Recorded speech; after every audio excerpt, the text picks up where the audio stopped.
Achievement कह लीजिए या जो हमारी शंका थी उसका समाधान यह हुआ कि मैं जब बघोली जी से गया, बघोली जी ने कहा हमारा क्या लेना देना है, अगर किसी को हमसे पूछना भी है तो अनऑफिशियली पूछेगा, ऑफिशियल तो लिख ही नहीं सकते। आधिकारिक रूप में नहीं पत्राचार होता है भैया। आयोग इंडिपेंडेंट संस्था है, वो कोई सरकार को हर चीज बताने के लिए बाध्य नहीं है, निर्णय उसको लेना है। ठीक है, फिर मार्कोलिया जी और क्योंकि बघोली जी की मीटिंग हो चुकी थी, उसके बाद मैंने आपके वहां पहुंचने में टाइम लग रहा था, तो मैंने 3-4 बार मार्कोलिया जी को फोन लगाया, तो मार्कोलिया जी का बार बार मैसेज आता था I am in a meeting, मैं आपको अभी कॉल करता हूँ। तो मुझे लगा हाँ वो मीटिंग में थे। तो जब मैंने चौथी बार भी फोन कर दिया तो उनको उठाना पड़ा जुगरान जी। उन्होंने कहा जुगरान जी आप बताओ क्या बात है, मैं 2 मिनट के लिए होल्ड कर रहा हूँ अपनी मीटिंग। तो मैंने कहा भाई साहब आपकी क्या बात हुई है शासन में, आप वहां बैठे थे और कल मैंने आपसे बात करी, तो मुझसे उन्होंने पूछा आपकी क्या बात हुई है। मैंने कहा पहले आप बताओ आपकी क्या बात हुई है। वो मेरे से कहने लगे अच्छा, मैंने कहा जी मेरी ये बात हुई है कि आयोग को इंडिपेंडेंट स्वतंत्र एजेंसी है, निर्णय आपको लेना है और किसी को नहीं लेना है, ये शासन का सरकार का मंतव्य है। उन्होंने कहा ठीक हो गया, अब मैं बताता हूँ। उन्होंने कहा हमारी ये बात हुई है कि जो आप लोग खपलियाल साहब से पूर्व चेयरमैन से मिलके आए थे वो यथावत स्थिति रहेगी। हम जो है वो सॉफ्टवेयर का सिक्योरिटी ऑडिट करा रहे हैं। मैंने कहा तो 5 दिन पहले सत्यार जी ने भी कहा था, मैंने कहा मिल गए आपको आदमी? हाँ हमको प्रोग्रामर मिल गए। हम ITDA information technology development agency और NIC के लोगों के साथ मीटिंग कर रहे हैं, क्योंकि उन्होंने हमको IT एक्सपर्ट जो है मुहैया कराने, तो आयोग में बैठक चल रही है और आज हमको वो मिल गए हैं। अब मैंने कहा मिल गए हैं तो क्या स्टैंड है? उन्होंने कहा स्टैंड में कोई तब्दीली नहीं है, स्टैंड वही है जो हम 3 लोग, आप लोग और मैं खपलियाल जी से मिला था। स्टैंड ये है कि हम सॉफ्टवेयर का सिक्योरिटी ऑडिट कराएंगे, वो हमारी मजबूरी है, हम उसके बिना एक कदम भी आगे नहीं चल सकते। मैंने कहा कराइए, वो पहले ही तय हो गया था। तो मैंने कहा ये बता दीजिए हमको समय कितना लगने वाला है, अब आप समय की बताइए। उन्होंने कहा आप नियुक्ति चाह रहे हो या हमारे पास समय की बाइंडिंग चाह रहे हो? मैंने कहा दोनों चीज चाह रहे हैं, नियुक्ति भी चाह रहे हैं और एक निश्चित समय अवधि भी चाह रहे हैं, क्योंकि अब इंतजार खत्म होना चाहिए। और मैंने कहा हमारी बातचीत जो है वो थोड़ा कमजोर पड़ रही है कि हमने जब आप लोग यहाँ आए थे ऐसी वाले, तो उस दिन मैंने आपसे कहा था ना, जैसे जैसे मुझे सेक्रेटरी साहब ने बताया या चेयरमैन ने बताया, मैंने वही बात आपके समक्ष रख दी।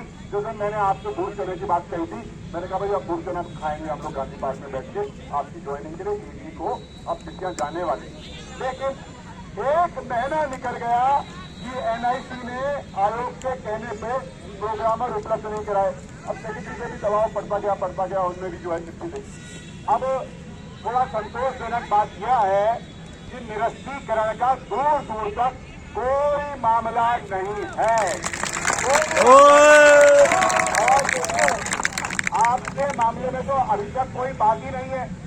BDO BPDO के मामले में तो पकड़ में भी आए, मैं अकेला उनके साथ भी अंगद का पैर रखकर मजबूती से खड़ा हुआ, उनके घर में भी गया, उनका समर्थन भी किया, उनका मार्गदर्शन भी किया, मुख्यमंत्री जी से उनके लिए बात भी करी, सेक्रेटरी से भी बात करी। और आज भी मेरा उनके मामले में तक ये स्टैंड है कि सिस्टम की गलतियों का, सिस्टम के गुनाहों का खामियाजा उत्तराखंड का मेहनती अभ्यर्थी तो भुगतेगा। सिस्टम का मतलब, आप सिस्टम का मतलब समझते हैं? सिस्टम में वो सभी पक्ष आते हैं जो इस व्यवस्था को चला रहे हैं। भर्ती एजेंसी भी आती है, भर्ती एजेंसी की मॉनिटरिंग करने वाले लोग भी आते हैं, सरकारें भी आती है। खाली वर्तमान सरकार नहीं, ये घपले 8-10 साल से चल रहे हैं। वर्तमान सरकार ने तो संज्ञान लेके एक्शन लिया है, तो ऐसे ही हाकम सिंह जैसे सैकड़ों लोग जेल नहीं गए, और एक आयोग के पूर्व अध्यक्ष और पूरी टीम भी जो है जेल में है इस समय। वहां जेल में या तो पत्ती खेल रहे होंगे या बाघ बकरी खेल रहे होंगे या कुछ और कर रहे होंगे वो, कि हम बाहर कैसे आए, तो वो भी हुआ है। मेरे कहने का तात्पर्य है बहुत साफ गोई से, बिल्कुल क्लियर कट, 100% ऑन रिकॉर्ड कि सिस्टम की खामियों का भुगतान, सिस्टम की कारगुजारियों का भुगतान उत्तराखंड का कोई नौजवान नहीं करेगा, न अभ्यर्थी करेगा, न जनता करेगी, न हमारे माँ बाप करेंगे, न हमारे बच्चे करेंगे। सिस्टम ने अगर खामी करी है तो जेल में उन लोगों को भेजो जो गुनहगार हैं।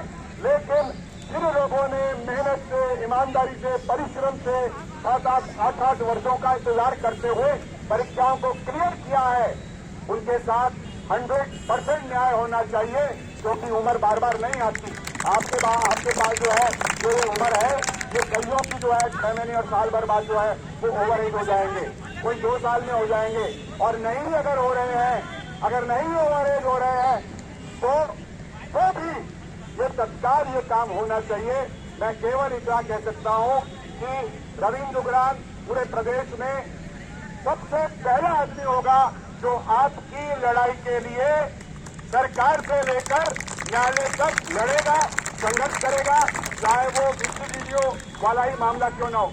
अब अगर किसी भर्ती परीक्षा में 1%, 2%, 3%, 4%, 5% लोगों ने भी नकल करी है तो 95% मेहनती अभ्यर्थी उसका खामियाजा क्यों भुगतेंगे। और सुप्रीम कोर्ट से ही ऐसे मामलों में आधा दर्जन जजमेंट है कि उन्होंने कहा परीक्षा निरस्त नहीं हो। आप क्लासिफिकेशन करिए, कैटेगराइजेशन करिए, आप उसको डिफरेंशिएट कीजिए कि निकालिए नकल करने वाले कौन है और बिना नकल करने वाले कौन है, ठीक है ना। तो देखिए हमारा जो अप्रोच है, हमारा जो माइंडसेट है, हमारी जो सोच है वो बिल्कुल क्लियर है। हमारा जो तीर है वो अर्जुन के तीर के माफिक जो है वो मछली की आंख पर है, लक्ष्य स्पष्ट है और यही कहना चाहते हैं कि कोई कंफ्यूजन में नहीं। ठीक हो गया ना। अगर आपको कोई कंफ्यूजन है तो मैं 5 मिनट और वेट करता हूं। एक आदमी कोई भी माइक से कंफ्यूजन के बारे में बात कर सकता है, फिर मैं भी निकलूंगा।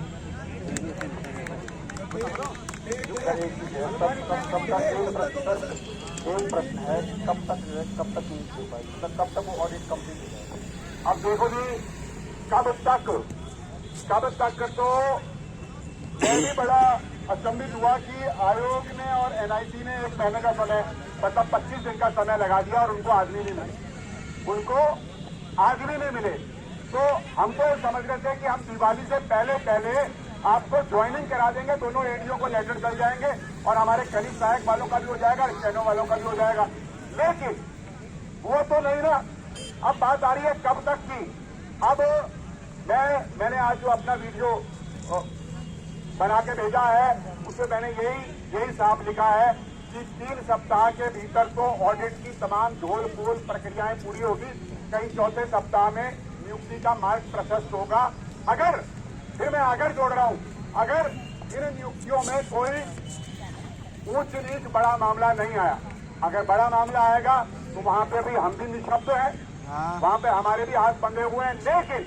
लेकिन अगर 1, 1.5, 2, 3% भी अगर कोई ऐसा आता है, खुदा ना करे आता है, तो भी हम आपके साथ जो है वो ज्वाइनिंग के लिए संघर्ष करेंगे हर प्लेटफॉर्म पर। ठीक हो गया। और कब तक की बात का ऐसा करते हैं, मैं कल सबसे पहले तो आप में से जो आदमी मेरे संपर्क में रहेंगे, मैं चेयरमैन साहब से स्पष्ट रूप से पूछूंगा, आपके प्रोग्रामर्स मिल गए हैं और आपने उनको टास्क दे दिया है और टास्क दे दिया है अगर सॉफ्टवेयर के सिक्योरिटी ऑडिट का, तो आप कितने दिन में करने वाले हैं। हमको बिल्कुल कैलकुलेट करके बताइए। यही आयोग की परीक्षा की घड़ी है, नए अध्यक्ष की भी परीक्षा की घड़ी है, सिस्टम की भी परीक्षा की घड़ी है कि वो अब कितने दिन में कम से कम और फास्ट तरीके से 1 की बजाय 4 आदमी लोग, भैया 1 की बजाय 4 आदमी लोग क्यों गुड़मोहन भाई? आपने कोई नाम सुना आज तक जिसका नाम गुड़मोहन हो, जिनका नाम गुड़मोहन है? तो अब मैं बात पूरी करके फिर आप निवेदन अलग से कर लेना। तो मैं इतना ही कहना चाहता हूं कि कल चेयरमैन साहब से हम क्लियर कर देंगे कि सॉफ्टवेयर का जो आप सिक्योरिटी ऑडिट करने जा रहे हैं, हमें उसकी समय सीमा बताइए, कॉन्फिडेंस के साथ बताइए। 1-2 दिन आगे पीछे हो सकता है, लेकिन हफ्ता आगे पीछे होना वो ठीक नहीं होगा। ठीक है।